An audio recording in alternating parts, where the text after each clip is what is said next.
Another tips na naman guys, or another upload video for on how to dispose properly yung mga LiPo batteries natin na katulad nito na nagbabulge up na.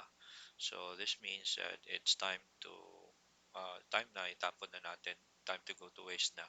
So here is my video to properly dispose this battery. So guys, nakikita naman natin na grabe na yung bulging niya. So this means that we will dispose this battery na kasi delikado na guys. Tapos isa pa, I would highly suggest na bibili tayo ng mga fire protection pouch. Sa Shopee, mura lang naman is mga nasa 100 to 200 plus pesos, at least for your own safety. And also as you can see guys na chinek pa natin sa digital meter natin or capacity controller natin, naka-storage charge to na battery. And also, I will show to you guys on how to properly dispose this battery. Sinecheck ko pa.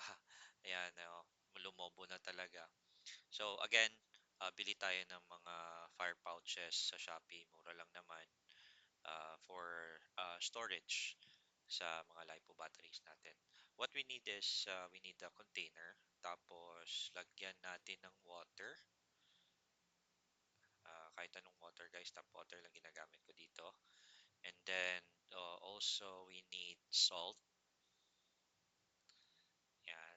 And then maraming salt na ilalagay natin sa battery. Tapos halu-haluin lang natin sa tubig.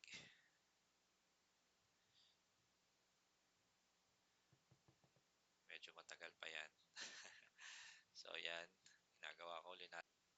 Tapos pagkatapos guys, ng lagyan natin ng water ng salt.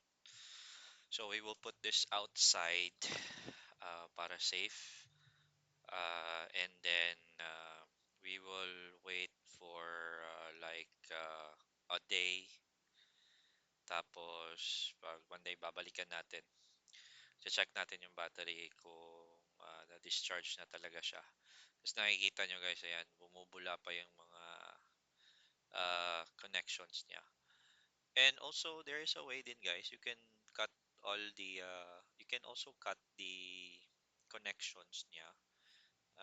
But you just to make sure na safe siya, hindi magdidikit-dikit yung positive at saka yung negative.